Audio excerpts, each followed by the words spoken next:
Më thoni pak, zoti Mile, pse po kërkon kaq shumë kohë Partia Socialiste për të përpiluar një raport që prej fillimit ka kaluar thuajse 3 muaj. Pra në 16 mars ka dhënë afati 3 mujor kur është bërë ditur kërkesa nga struktura e posaçme antikorrupsion.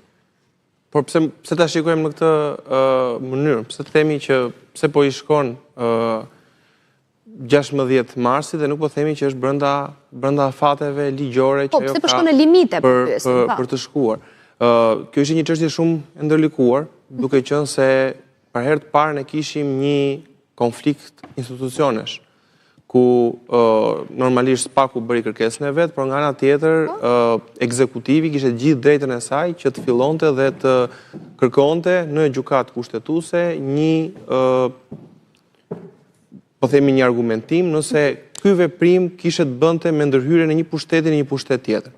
Pra, përtej emrave personale dhe politikës ditës, ne kishim një konflikt institucional, i cili normalisht ishte një përplasje në niveli më të lartë që është niveli kushtetues, në kuptimin që në kompetencat e kujt po hynte kush pushtet. Dhe në këtë mënyrë u ndoq gjithë procedura, më përpara Këshilli i Ministrave dhe Kryeministri e dërguan çështjen në gjykatë kushtetuese. Po, se e kemi qartësuar këtë pjesë. Nga momenti që kishte një mosvendim me mosvendimin që morë. Një mosvendim, kush ishte si vendimi është rrëzim, është i qartë si drita diellit rrëzim. Po, X-in e ke tëndin, X-in. Ne duhet të fitonte Rama, ai ishte një vendim me mosvendim, por ku ka argumentim juridik, ka arsyetime të gjykatëve kushtetues dhe në një farë mënyrë po themi që gjykata kushtetuese hodhi topin përsëri në parlament.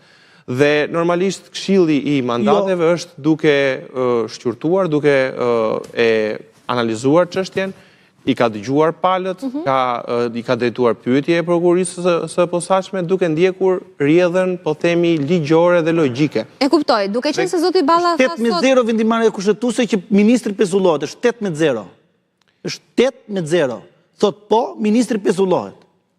Nuk ka asnjë diskutim. Zoti Balla tha që kjo është një minutë. Një sekondë.